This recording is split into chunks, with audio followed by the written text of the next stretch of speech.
안녕하세요. 미니파이어의 1인 기업입니다. 내년 1월, 7월에는 일반과세자 부가가치세 확정 신고를 해야 합니다. 관할 세무서를 직접 방문해서 신고해도 되지만 이제는 홈택스 신고가 일반화 됐는데요.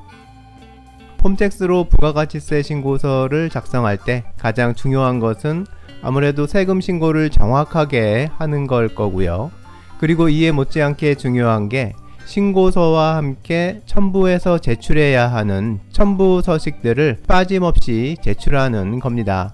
부가가치세 신고 시 첨부해야 하는 서식들은 신고자의 업종이나 매출 종류 또는 매입 종류에 따라서 정해지게 되는데요. 신고서를 제출했어도 필수 첨부 서식을 누락한 경우에는 가산세가 부과될 수도 있고 매입세 공제를 받을 수 없게 되기도 하니까 부가가치세 신고 시 첨부해야 할 서식을 상황별로 잘 파악해 두는 게 필요합니다. 특히 사업자 등록증상 업종이 여러 개인 경우에는 자칫 주업종에 대한 내용만 신고하면 절대 안 되고요. 부업종에 대한 내용도 모두 신고해야 하니까요. 이런 경우 더 꼼꼼히 첨부 서식들을 체크해야 합니다. 오늘은 부가가치세 신고 시 기본적으로 첨부해야 하는 서식들을 업종별, 상황별로 정리해 보겠습니다. 먼저 업종별로 정리해 보면요. 도매, 소매, 음식, 숙박, 제조, 임대의 경우 부가가치세를 신고할 때 모두 일반과세자 부가가치세 신고서를 작성해서 신고해야 하고요.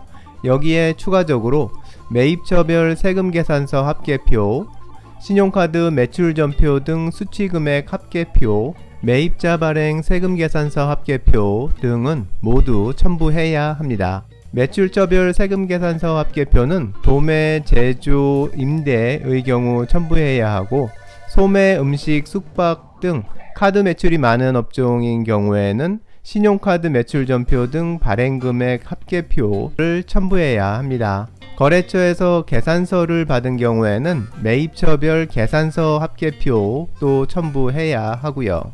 공통되는 기본 첨부 서식을 모두 선택하다 보면 이번 신고에는 이 건은 없는데 싶은 첨부 서식이 있을 텐데요. 신고서에 작성할 거래건이 없는 서식들은 실제 신고서 작성 시 그냥 넘어가면 되니까 첨부 서식 선택 화면에서는 일단 모두 선택해 두는 것이 좋습니다. 실제 신고서를 작성하면서 서식들을 쭉 한번 훑어보면 까먹었던 신고 내용이 떠오를 수도 있는 거고요. 이상의 업종별 공통 첨부 서식을 첨부한 다음에는 특정 업종이나 특정 상황에 따라 추가로 첨부해야 하는 서식들이 있습니다. 임대업의 경우 부동산 임대공급가액 명세서가 반드시 첨부되어야 하고요. 부동산 같은 고정자산을 취득한 경우에는 업종에 상관없이 건물 등 감가상각자산 취득 명세서를 첨부해야 하고요. 음식의 경우 면세 농산물 구입에 대해서 의제 매입 세액공제 신고서가 첨부되어야 합니다. 부동산 중개, 공인회계사, 건축사, 기술사, 예식장, 병원 등등은 현금 매출 명세서를 꼭 첨부해야 하고요. 건물관리업의 경우에는 주거용 건물관리인 경우를 제외하고 나머지 경우에는 모두 건물관리 명세서를 첨부해야 합니다. 다음으로 수출이 있는 경우에는 수출실적 명세서를 첨부하고요. 요즘 관심이 많은 유튜브 수입이 있는 경우 영세율 매출 명세를 첨부합니다.